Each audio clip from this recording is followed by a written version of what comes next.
جب انسان کھانا کھاتا ہے اور جب کھانا اسے پسند آ جاتا ہے تو اس کی زبان سے خود بخود تعریف نکلنے لگتی ہے، واہ کیا کھانا ہے، واہ کیا روٹی ہے، واہ کیا چاول ہے، واہ کیا گوشت ہے، واہ کیا زردہ ہے۔ انسان نے جب کپڑا پہنا، کپڑا اگر اسے پسند آ گیا، اس کی زبان سے خود بخود تعریف نکلنے لگتی ہے۔ بولو نکلتی ہے کہ نہیں؟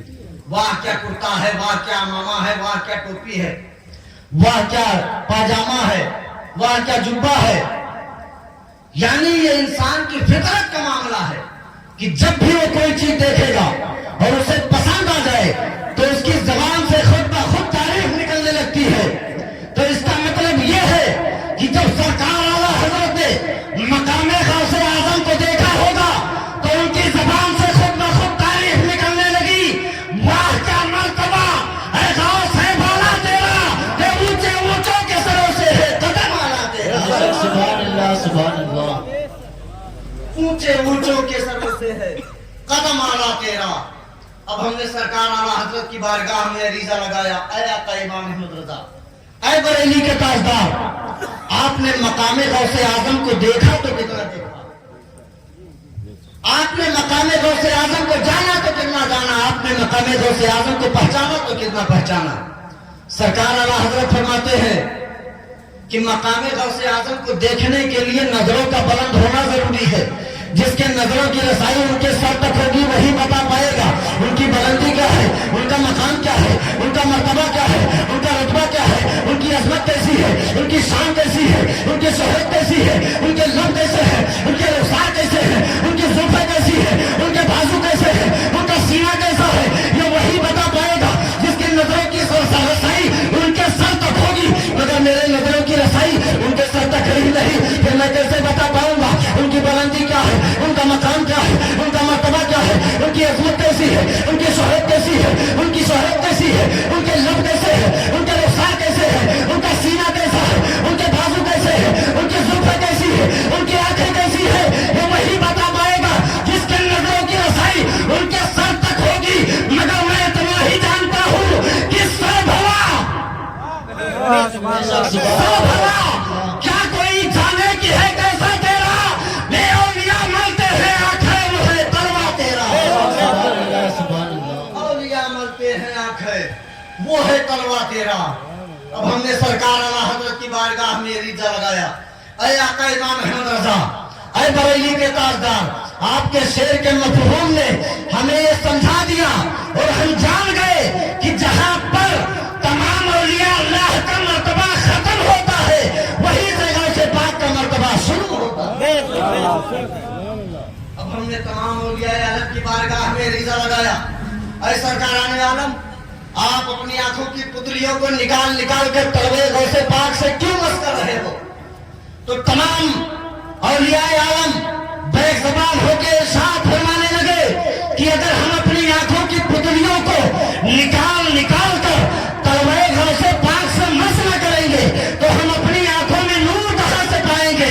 اعلیٰ حضرت فرماتے ہیں تیری نسل پاک میں ہے بچہ بچہ نور کا، تو ہے عین نور تیرا سب گھرانہ نور ہے۔ سبحان اللہ سبحان اللہ۔ اعلیٰ حضرت عظیم البرکت فتاوی رضویہ میں ایک مقام پر لکھتے ہیں کہ سرکار امام حسن مجتبیٰ کے بعد ظہور امام مہدی تک غوث الاغواس کی گدی پر کوئی اور نہیں بیٹھے گا بلکہ سیدنا سرکار غوث اعظم ہی بیٹھے گا۔ اچھا یہ غوث الاغواس کی آخر گدی، یہ وحدہ، یہ پوسٹ کیا ہے؟ یہ وحدہ ہوتا کیسا ہے؟ اس میں پاور کتنا ہوتا ہے، اس میں اتھارٹی کتنی ہوتی ہے؟ تو میں ایک مثال سے آپ کو سمجھاتا ہوں۔ ضلع کا جو سب سے بڑا عہدہ ہوتا ہے وہ ڈی ایم کا ہوتا ہے۔ کس کا ہوتا ہے؟ ڈی ایم کا۔ وہ ہوتا ہے کہ نہیں؟ اور صوبے کا جو سب سے بڑا عہدہ ہوتا ہے وہ مکھیہ منتری کا ہوتا ہے، اور ملک کا جو سب سے بڑا عہدہ ہوتا ہے وہ پردھان منتری کا ہوتا ہے۔ ایسے ہی اولیاء کرام میں سب سے بڑے عہدے اور پد کا نام غوث اعظم ہے۔ اب آپ اس سے پوچھو، اے مولانا طفیل، یہ غوث الاغواس کی کرسی جسے اللہ رب العزت عطا کرتا ہے اس کے پاس پاور کتنا ہوتا ہے، اس کے پاس اتھارٹی کتنی ہوتی ہے، اس کے پاس طاقت کتنی ہوتی ہے، تو میں نہیں بتاؤں گا، کوئی مفتی نہیں بتائے گا، کوئی محدث نہیں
تک عبد القادر سے اجازت نہ لے لیں، جب تک اللہ رب العزت نے سرکار غوث پاک رضی اللہ تعالی عنہ کو اپنی قدرت کا شاہکار بنا کر کے دنیا میں بھیجا. اسی لیے آپ کی ذات سے ایسے ایسے کمالات اور ایسی ایسی کرامتیں ظاہر ہوئی اور اس کثرت سے ظاہر ہوئی کہ کسی اور غوث یا قطب یا ولی سے اتنی کرامتیں ظاہر نہیں ہوئی. جس طرح ہمارے نبی تمام نبیوں میں ممتاز، تمام مرسلین کا مقتدا بن کر آئے، اسی طرح سرکار غوث اعظم تمام ولیوں کا سردار بن کر دیا.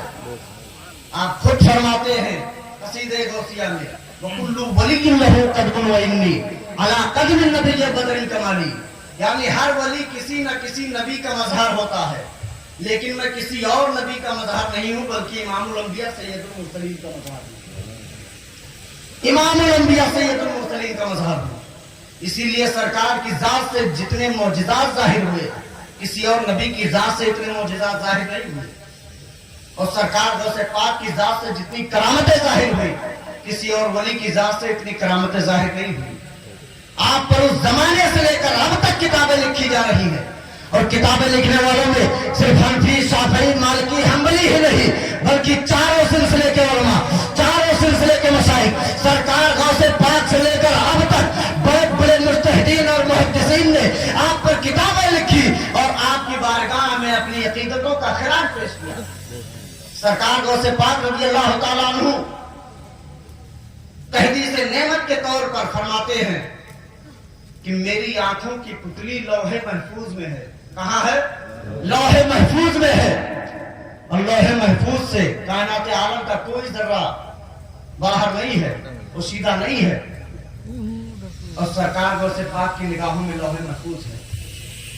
آپ فرماتے ہیں اِنَّ يَدِي عَلَىٰ مُرِيدِكَ السَّمَاءِ عَلَى الْأَرْضِ، کہ میرا ہاتھ میرے تمام مریدین پر ایسے ہی سایہ فگن ہے جیسے کہ آسمان زمین پر سایہ فگن ہے. مجھے بتاؤ زمین کا کوئی حصہ آسمان سے باہر ہے؟ زمین کے حصے پر آسمان سایہ کیے ہوئے ہے. اسی طرح دنیا کے کسی بھی خطے میں مسلمان ہو، دنیا کے کسی بھی کونے میں مسلمان ہو، دنیا کے کسی بھی چپے میں مسلمان ہو، سرکار غوث پاک کے فیضان سے باہر نہیں ہے. بلکہ میں تو یہاں تک کہتا ہوں کہ یہ چاروں سلسلے، چاہے قادری ہو، چاہے نقشبندی ہو، چاہے سہروردی ہو، یا ان کے علاوہ جتنی شاخیں ہیں، ہر سلسلے پر سرکار غوث پاک کے سلسلے کا فیضان ہے. تبھی تو اعلیٰ حضرت فرماتے ہیں مزرعے چشت و بخارا و عراق و اجمیر، کون سی قسط پہ برسا نہیں ڈھالا تیرا. سرکار غوث پاک رضی اللہ تعالیٰ عنہ کی ولایت کا جب تک کوئی ولی اقرار نہ کر لے اس وقت تک اللہ رب العزت اسے ولایت کے منصب پر فائز نہیں فرماتا. سرکار غوث اعظم فرماتے ہیں کہ اگر میرا مرید مشرق میں رہے اور میں مغرب میں رہوں اور اس کی سطر کھل جائے تو میں یہی سے بیٹھے بیٹھے اس کی سطر پوشی کر سکتا ہوں.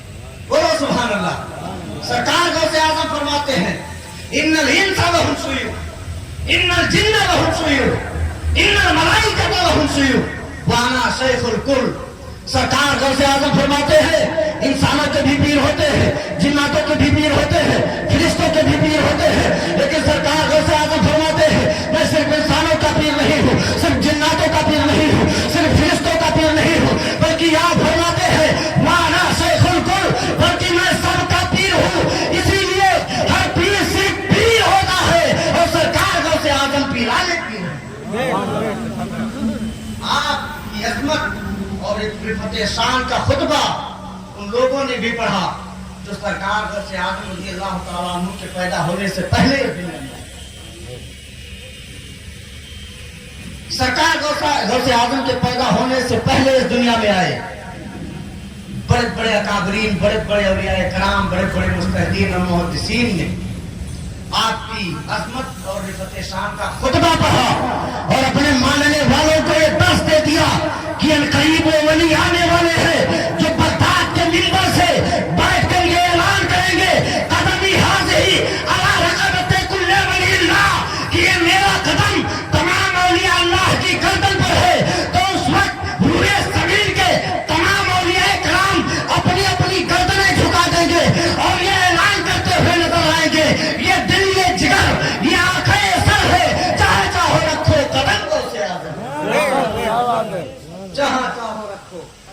कदम गौसे आजम सरकार गौसे आजम रजी अल्लाह ताला अन्हु की बारगाह में बड़े बड़े औलियाए कराम ने अपनी हकीकतों का खिराज पेश किया और बड़े बड़े औलियाए कराम ने आपके पैदा होने की बशारतें दी और बाद आइम्मे कराम तो अपनी कब्रों से निकलकर सरकार गौसे आजम रजी अल्लाह ताला अन्हु की अजमत का इजहार फरमा रहे हैं। हजरत इमाम अहमद इब्न हंबल को कौन नहीं जानता, चारों इमामों में से अरब ममालिक में सबसे ज्यादा हंबली पाए जाते हैं। सरकार गौसे आजम रज़ी अल्लाह ताला अन्हु भी हंबली थे, लेकिन हजरत और जो गौसुल अगवास की गद्दी पर बैठता है वो किसी इमाम का मुकल्लिद नहीं होता, वो किसी इमाम का मुकल्लिद नहीं होता है। लेकिन सरकार इमाम अहमद इब्न हंबल ने देखा कि मजहब हंबली कमजोर हो रहा है, मजहब हंबली की तादाद दिन ब दिन घटती जा रही है और अल्लाह रब्बुल इज्जत इन चारों सिलसिलों को कयामत तक जारी रखने का इरादा फरमा चुका है। सरकार इमाम अहमद इब्न हंबल ने देखा कि आखिर इसको कयामत तक जारी रखने का क्या जरिया हो सकता है। आप सरकार गौसे पाक रज़ी अल्लाह ताला अन्हु के ख्वाब में तशरीफ लाए और फरमाया कि ऐ अब्दुल कादिर, तुम्हारे मानने वाले लाखों की तादाद में है, मजहब हंबली कमजोर हो रहा है, दिन ब दिन इसकी तादाद घटती जा रही है। अगर तुम हंबली मजहब को कबूल कर लोगे तुम्हारे मानने वाले भी हंबली बन जाएंगे। तो सरकार गौसे आजम रज़ी अल्लाह ताला अन्हु ने मजहब हंबली को उसकी तकबीयत के लिए आपने मजहब हंबली को कबूल किया, वरना आप मुहताज नहीं थे किसी ईमान के। आप खुद कुरान और अहादीस से मसाइल का इस्तेंबात और इस्तिखराज करते थे। हजरत इमाम अहमद इब्न हंबल बड़े पाए के वली हैं, कई लाख हदीसें आपके सीने में महफूज थी। न जाने कितने आइम्मे मुज्तहिदीन और मुहद्दिसीन के आप इमाम हैं और आपको मालूम होना चाहिए कि हजरत इमाम अहमद इब्न हंबल ने दीन और सुन्नियत की हिफाजत के लिए कितनी कुर्बानियां पेश की। आपके दौर में एक बातिल फिरका पैदा हुआ जिसका नाम मुअतज़िला था। उसने ये ऐलान किया कि जिस तरह जमीन मखलूक है, आसमान मखलूक है, चांद और सूरज मखलूक है, माज़अल्लाह इसी तरह कुरान भी मखलूक है। मुझे बताओ, अगर कुरान को मखलूक मान लिया जाए तो बताओ हर मखलूक को मिटना है कि नहीं मिटना है? जबकि कुरान अल्लाह का कलाम है और अल्लाह का कलाम अल्लाह की सिफत है और अल्लाह की हर सिफत अज़ली और अबदी है। जिस तरह अल्लाह की जात हमेशा हमेशा रहने वाली है, इसी तरह कुरान भी हमेशा हमेशा रहेगा। जब आप ये कह रहे हैं कि कुरान मखलूक है तो गोया ये तस्लीम किया जा रहा है कि माज़अल्लाह कुरान मिटने वाला है, जबकि कुरान अल्लाह की सिफत हमेशा हमेशा रहने वाली है। बड़े बड़े औलिया मुहद्दिसीन उस दौर में मौजूद थे, लेकिन मुअतज़िला की पुष्टपनाही हुकूमत कर रही थी। मुअतज़िला की पुष्टपनाही हुकूमत कर रही थी। उसने ताकत के जोर पर शाही फरमान जारी करवाया कि जब मौलवीन बच्चों को कुरान पढ़ाए तो उनके ज़हन और दिमाग में ये बात भी बिठाए कि कुरान मखलूक है जिस तरह जमीन और आसमान मखलूक है। किसी की हिम्मत नहीं हो रही थी बोलने की, लेकिन उस बातिल फिरके को खत्म करने के लिए अल्लाह ने हज़रत इमाम अहमद इब्न हंबल को पैदा फरमाया था। हज़रत इमाम अहमद इब्न हंबल ने अपना फतवा जारी फरमाया, और कुरान कलामुल्लाह है गैर मखलूक, कुरान अल्लाह का कलाम है, मखलूक नहीं है। जो उसे मखलूक मानता है वो काफिर मुर्तद है। हज़रत इमाम अहमद इब्न हंबल को गिरफ्तार कर लिया गया, हाथों में हथकड़ियां डाल दी गई, कैद खाने में डाल दिया गया। फिर आपको दरबार में हाजिर किया गया। बादशाह ने कहा, अहमद इब्न हंबल अपनी जबान से कह दो कि मेरा फतवा गलत है। हजरत इमाम अहमद इब्न हंबल ने फरमाया कि जब तक अहमद इब्न हंबल के जिस्म में खून का आखिरी कतरा मौजूद है, मैं यही ऐलान करता रहूंगा और कुरान और कलाम अल्लाह है गैर मखलूक, कुरान अल्लाह का कलाम है, मखलूक नहीं है। जो उसे मखलूक मानता है वो काफिर और मुर्तद है।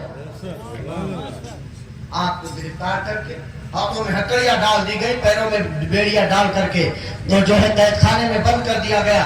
जेल खाने के दरवाजे पर बड़े बड़े ताले लटका दिए गए, संदरियों की फौज खड़ी कर दी गई।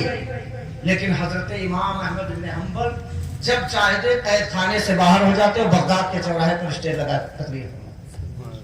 بولیے مچل کے سبحان اللہ. بغداد کے چوراہے پر اسٹیج لگا کر تقریر فرماتے. القرآن کلام اللہ غیر مخلوق. قرآن اللہ کا کلام ہے، مخلوق نہیں ہے. لوگوں نے کہا دربانوں سے کہ تم کس کی دربانی کر رہے ہو؟ کہا احمد ابن حنبل کی دربانی کر رہے ہیں. کہا وہ تو بغداد کے چوراہے پر تقریر کر رہے ہیں. کہا ایسا نہیں ہو سکتا. جب جیل خانے میں جا کر دیکھتے تو وہاں بھی احمد ابن حنبل موجود ہوتے، اور جب بغداد کے چوراہے پر جا کر دیکھتے وہاں بھی احمد ابن حنبل موجود ہوتے. بادشاہ نے دیکھا کہ اگر یہ کچھ دن اور جیل میں رہے تو جیل کی دنیا ہی بدل جائے گی. جتنے قیدی تھے سب آپ کے مرید ہو گئے توبہ کر کے، اور جتنے غیر مسلم تھے سب نے کلمہ پڑھ لیا اور سب داخل اسلام ہو گئے. بادشاہ نے دربار میں طلب کیا اور کہا احمد ابن حنبل صرف زبان سے کہہ دو کہ میرا فتویٰ غلط ہے، صرف زبان سے کہہ دو کہ مجھے اپنے فتوے پر افسوس ہے.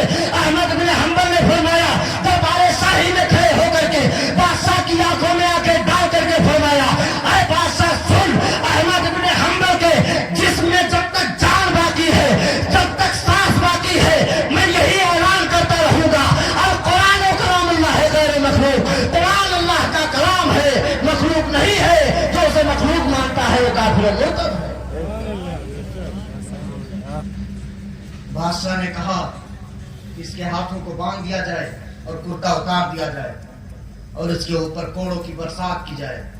حضرت امام احمد بن حنبل کے جسم سے کرتا اتار دیا گیا، صرف آپ کے جسم پر پائجامہ باقی ہے، ہاتھ بندھا ہوا ہے.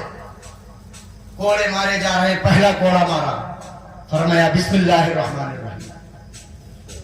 دوسرا کوڑا مارا، فرمایا لا حول ولا قوت الا باللہ العلی العظیم. تیسرا کوڑا مارا، فرمایا لن یصیبنا الا ما کتب اللہ لنا. ہمیں ہرگز وہ مصیبت نہیں آ سکتی جو ہماری قسمت میں نہیں ہے. ہاں وہی مصیبت آ سکتی ہے جس کو اللہ نے ہماری قسمت میں لکھ دیا. چوتھا کوڑا مارا گیا، فرمایا القرآن کلام اللہ غیر مخلوق. قرآن اللہ کا کلام ہے، مخلوق نہیں ہے. کوڑے آپ کے جسم پر مارے جا رہے ہیں. ایک ایک کوڑے پر آپ صبر و شکر کے کلمات ادا کر رہے ہیں، لیکن ایک کوڑا آ کر کے آپ کے کمر پر لگ گیا، پائجامے کی ڈوری کٹ گئی، پائجامہ نیچے سرکنے لگا. حضرت امام احمد ابن حنبل جو ابھی تک ایک ایک کوڑے پر صبر و شکر کے کلمات ادا کر رہے تھے، لیکن جب پائجامے کی ڈوری کٹ گئی، پائجامہ نیچے سرکنے لگا، حضرت امام احمد ابن حنبل نے درد و کرب کے عالم میں اپنے چہرے کو آسمان کی طرف بلند کیا اور پروردگار عالم کی بارگاہ میں یہ رجا لگایا، اے پروردگار عالم، اگر میں حق پر ہوں، میرا مسلک صحیح ہے، تو آج مجھے تو اپنے بندوں کے سامنے رسوا ہونے سے بچا لے. میں نے ان کے عقیدے کی حفاظت کی ہے، میں نے ان کے ایمان کی حفاظت کی ہے، میں نے جو ہے ان کے اسلام کی حفاظت کی ہے، میں نے ان کے دین کی حفاظت کی ہے. آج تو مجھے اپنے بندوں کے سامنے رسوا ذلیل ہونے سے بچا لے. تاریخ بتاتی ہے، مورخین میں لکھا ہے کہ جو پائجامہ نیچے سرک رہا تھا وہ اوپر اٹھنے لگا، اور اوپر اٹھ کر کے آپ کے جسم سے، آپ کے کمر سے اس طرح چپک گیا جیسے کسی چیز سے چپکا دیا گیا ہو. کیا پتا چلا کہ جو اللہ کے دین کے لیے اپنی عزت کو داؤ پر لگاتا ہے تو اللہ رب العزت اس کے عزت اور آبرو کی حفاظت فرماتا ہے. مسلک اعلیٰ حضرت، مسلک اعلیٰ حضرت، فرمائے اہل سنت، فرمائے اہل سنت، نعرہ تکبیر، نعرہ رسالت. وہ امام احمد ابن حنبل جنہوں نے سرکار غوث پاک رضی اللہ تعالیٰ عنہ کی شان میں کیا خراج عقیدت پیش کی، وہ بھی ذرا سنیں گے تو اندازہ ہوگا کہ سرکار غوث پاک رضی اللہ تعالیٰ عنہ کی عظمت اور آپ کی شان کیا ہے. 241 ہجری میں حضرت امام احمد بن حنبل کا انتقال ہوتا ہے، اور جب آپ کا انتقال ہوا تو پورے بغداد میں آپ کے انتقال کی خبر پھیل گئی. اس وقت نہ ٹی وی تھا، نہ ٹیلی ویژن تھا، نہ الیکٹرانک میڈیا، نہ پرنٹ میڈیا، نہ موبائل، نہ اخبار، کچھ بھی نہیں تھا. لیکن جو اللہ کے دین کے لیے اپنی جان کو قربان کرتا ہے تو اللہ رب العزت اس کے دلوں میں، ان کے دلوں میں اس کی محبت کو اس طرح ڈال دیتا ہے کہ حضرت امام احمد بن حنبل کا انتقال ہو رہا ہے اور پورے بغداد میں آپ کے انتقال کی خبر پھیل جاتی ہے. लोग दीवानावार भागे चले आ रहे हैं, कोई घोड़े पे सवार होकर, कोई खच्चर पे सवार होकर, कोई पैदल चला रहा है। और आपकी नमाज जनाजा में 25 लाख मुसलमानों ने शिरकत की। कितने लोगों ने? 25 लाख मुसलमानों ने शिरकत की। उस वक्त जबकि हमारी आबादियां कम थी, उस वक्त भी आपकी नमाज जनाजा में 25 लाख मुसलमानों ने शिरकत की। हजरत मुल्ला अली कारी ने मिरकात शरह मिशकात के शुरू में चारों इमामों के हालात को बड़ी तफसील से बयान किया है। उसी में लिखा है कि आपकी नमाज जनाजा में 25 लाख मुसलमानों ने शिरकत की। और ये वो लोग थे जो खुश्की में नमाज पढ़ रहे थे। दरिया के किनारे जो कश्तियां बांधी गई थी, उनमें भी हजारों की तादाद में लोग खड़े हुए थे। और आपके जनाजे का मंजर और जुलूस जनाजा का मंजर देखने के लिए जो औरतें अपनी अपनी घरों से निकल पड़ी थी, खतीब बगदादी ने तारीख बगदाद में उनकी तादाद 60,000 लिखी है। और उसी दिन ये वाकया भी पेश आया कि 20,000 काफिरों ने कलमा पढ़ लिया। उनसे पूछा गया कि अभी तक तुम काफिर थे, आज तुमने कलमा कैसे पढ़ लिया, आज तुम दाखिले इस्लाम कैसे हो गए?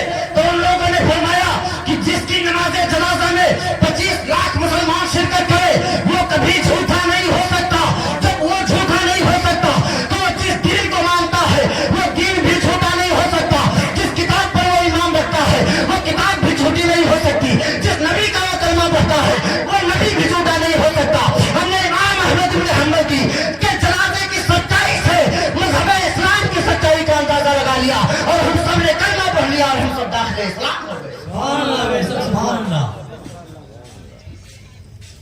241 हिजरी में आपका इंतकाल होता है और 230 साल के बाद हजरत इमाम अहमद इब्न हंबल की कब्र खुल गई, यानी 471 हिजरी में। और सरकार गौसे पाक बरवायत मुख्तलिफ 470 या 471 हिजरी में आप पैदा हुए। जब हजरत इमाम अहमद इब्न हंबल की कब्र 230 साल के बाद जब खुल गई, लोग हजारों हजार की तादाद में आपकी कब्र पर हाजिर हुए और अपनी माथे की निगाहों से देखा कि हजरत इमाम अहमद बिन हंबल का जिस्म भी महफूज है और आपका कफन भी महफूज है। मुल्ला अली कारी ने मिरकात शरह मिशकात में लिखा है कि आपके जिस्म पर जो कफन डाला गया था वो कफन भी अब तक मैला नहीं हुआ था, फटा नहीं था, सड़ा नहीं था। क्या पता चला? अंदाजा लगाओ कि जो नबी की हदीसों की इशाअत कर रहा है, जब उसकी जिंदगी का यह आलम है, तो जिस नबी की हदीस फैला रहा है उस नबी की जिंदगी का आलम क्या होगा, उस नबी की हयात का आलम क्या होगा? आला हज़रत फरमाते हैं, तू जिंदा है वल्लाह, तू जिंदा है वल्लाह, मेरी जिस्म आलम से छुप जाने वाला। सुभान अल्लाह, सुभान अल्लाह। और अगर कोई ये एतराज करे सिर्फ जिस्म महफूज था, कफन महफूज था, तो इससे कहां साबित होता है कि क्या कर रहे हो?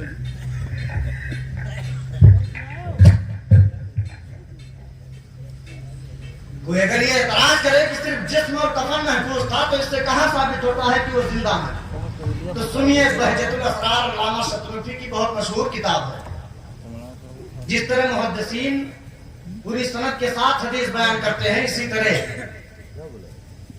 सरकार गौसे पाक की है कि करामत को अल्लामा शतरूफी ने पूरी सनद के साथ बयान किया। इस वाक़े के रावी हैं हजरत अली बिन हैती, जो आप सरकार गौसे पाक के खलीफा भी हैं, आपके मुरीद भी हैं, आपकी बारगाह के खादमे खास भी हैं। और जब सरकार गौसे आजम रज़ी अल्लाह तआला अन्हु तकरीर फरमाते तो आपके तमाम खुलफा सामने बैठ करके तकरीर सुनते, ताकि तकरीर का कोई एक भी लफ्ज मिस ना होने पाए, कोई एक भी लफ्ज मिस ना होने पाए। हजरत अली बिन हैती अद-दमीरी ने लिखा है हयातुल हैवान में कि इतने पाए के बुजुर्ग हैं, इतने पाए के वली हैं कि अगर कोई मुसीबत ज़दा इंसान मुसीबत के आलम में हजरत अली बिन हैती का नाम अदब के साथ ले ले तो उसकी सारी मुसीबतें दूर हो जाती हैं। हजरत अली बिन हैती बगदाद के उन 4 औलिया कराम में से हैं कि जो अल्लाह के हुक्म से मुर्दों को जिंदा कर दिया करते हैं। हजरत अली बिन हैती सरकार गौसे पाक की बारगाह में हाजिर हैं, तकरीर चल रही है, अचानक आपको नींद आ गई।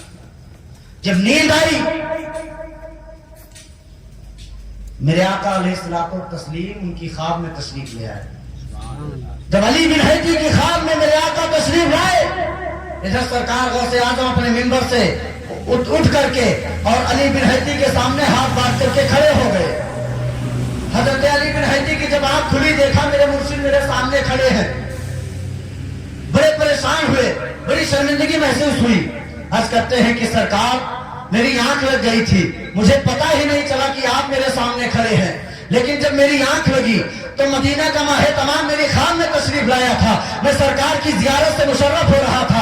सरकार गौसे आजम फरमाते हैं, आए अली बिन हैती, तुझे बताने की जरूरत नहीं है कि सरकार तेरी खान में तशरीफ लाए थे। जब सरकार तेरी खान में तशरीफ लाए तो खान में नबी की जियारत कर रहा था, मैं सरकार को तेरे पास आलमे बेदारी में देखा जाते हुए तो मैं अदब के साथ खड़े होकर के उन पर दुरूद और सलाम का नजराना पेश करने लगा। यही से ये बात भी साबित हो गई कि अगर कोई मेरे नबी को ख्वाब में देखता है तो ये महज ख्वाब नहीं होता है, बल्कि मेरे आका फरमाते हैं कि वो ख्वाब नहीं होता है, बल्कि 100% हकीकत होता है, क्योंकि शैतान को इख्तियार नहीं है, ये पावर नहीं है, ये अथॉरिटी नहीं है कि वो मेरी शक्ल सूरत को इख्तियार कर सके। अंदाजा लगाइए, एक वली सरकार को आलम ख्वाब में देख रहे हैं, उसी वक्त दूसरे वली, दूसरे बुजुर्ग नबी को आलम बेदारी में देख रहे हैं। क्या पता चला कि मेरे नबी जिंदा है। आप पर एक लम्हे के लिए मौत आई ताकि वादे इलाहिया की तकमील हो सके, उसके बाद अल्लाह ने आपको हमेशा हमेशा के लिए जिंदा फरमा दिया और आपकी उखरवी जिंदगी दुनियावी जिंदगी से बदरजहा अफजल वाला है। और ये मैं नहीं कहता बल्कि कुरान कहता है, वल आखिरतु खैरुल लका मिनल ऊला, कि आपकी हर आने वाली जिंदगी गुजरी हुई जिंदगी से बदरजहा अफजल वाला है। जो लोग नबी को मुर्दा कहते हैं वो खुद मुर्दा है, मेरा नबी तो ऐसा जिंदा है, ऐसा जिंदा है। आला हजरत फरमाते हैं, एक दिल हमारा क्या है, आजार उसका कितना, तुमने तो चलते फिरते मुर्दे थे आदि। वो अली बिन हैती फरमाते हैं कि सरकार गौसे पाक रज़ी अल्लाह तआला अन्हु ने मुझसे फरमाया कि चलो बगदाद के कब्रिस्तान में बगदाद के कब्रों की जियारत करें, क्योंकि ये सिलसिला कोई नया नहीं है, बल्कि मेरे नबी ने शुहदाए उहद के कब्रों की जियारत की है, सहाबा ने की है, ताबईन ने की है, तबे ताबईन ने की है। ये सिलसिला कोई नया नहीं है, चलो बगदाद की कब्रों की जियारत, कब्रिस्तान में कब्रों की जियारत करते हैं। सरकार गौसे पाक रज़ी अल्लाह तआला अन्हु आगे आगे पीछे हटते अली बिन हैती, सरकार गौसे पाक बगदाद के कब्रिस्तान में पहुंचते हैं, एक एक कब्र पर हाजिरी देते हैं। और जब हजरत इमाम अहमद इब्न हंबल के कब्र पर पहुंचते हैं, फातिहा पढ़ी, मुराकबे में गर्दन झुकाई। जब आपने मुराकबे में गर्दन झुकाई, हजरत अली बिन हैती फरमाते हैं, बहजतुल असरार में लिखा है कि जब आपने मुराकबे में गर्दन झुकाई तो हजरत इमाम अहमद इब्न हंबल अपनी कब्र से बाहर आ गए, और जब बाहर आए आपको अपने सीने से लगाया, आपको जुब्बा अता फरमाया। और अहमद इब्न हंबल फरमाते हैं, हजरत इमाम अहमद इब्न हंबल फरमाते हैं, हजरत अली बिन हैती फरमाते हैं कि इमाम अहमद इब्न हंबल ने फरमाया, आए अब्दुल कादिर, मेरी निगाह देख रही है कि अनकरीब अल्लाह रब्बुल इज्जत तुझे इल्म इरफान की उस बुलंदी पर फैज फरमाएगा कि जहां हर वली बड़े बड़े औलियाए कराम तेरे इल्म का मुहताज होंगे। नारे तकबीर, नारे रिसालत, मसलके आला हजरत मुफ्ती साहब किबला, मुफ्ती साहब किबला, नारे तकबीर, नारे रिसालत। माइक में आपकी माइक में जो है आवाज को खराब कर दिया। मैं समझ रहा था कि मैं टिक नहीं पाऊंगा इस माइक पे।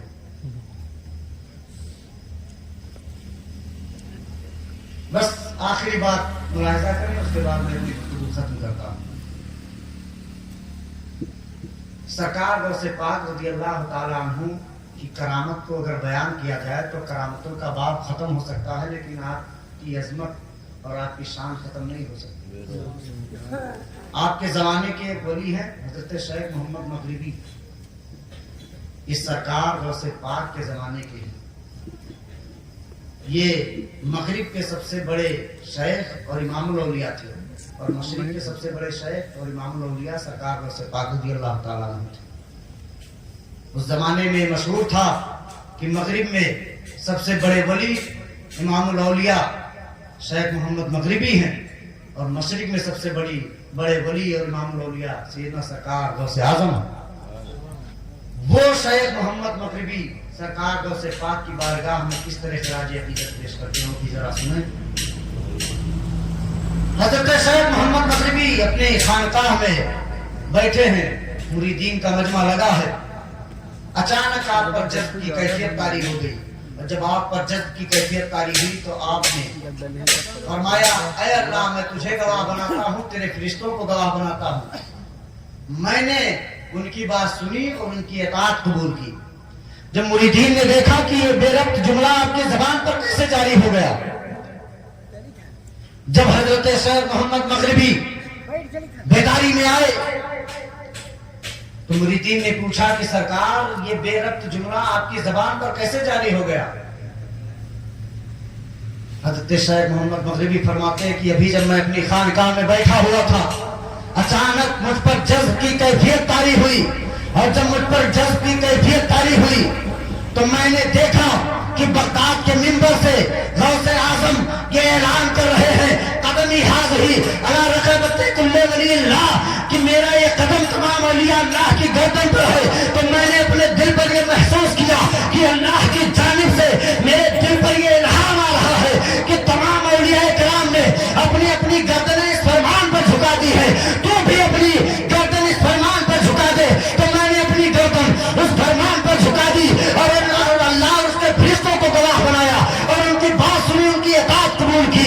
और वही शेख मोहम्मद मगरिबी फरमाते हैं कि जब मैंने गर्दन झुकाई तो मैंने क्या देखा कि बाबे जन्नत पर आका करीम सल्लल्लाहु अलैहि वसल्लम चला गया है और एक खिलत जन्नत अता फरमा रहे हैं कि ये खिलत जन्नत ले जाओ फला वली को दे दो, उसने मेरे लाडले के लिए अपनी गर्दन झुका दी है। ये खिलत जन्नत ले जाओ फला वली को दे दो, उसने मेरे लाडले के लिए अपनी गर्दन झुका दी है। ये खिलत जन्नत ले जाओ फला वली को दे दो, उसने मेरे लाडले के लिए अपनी गर्दन झुका दी है।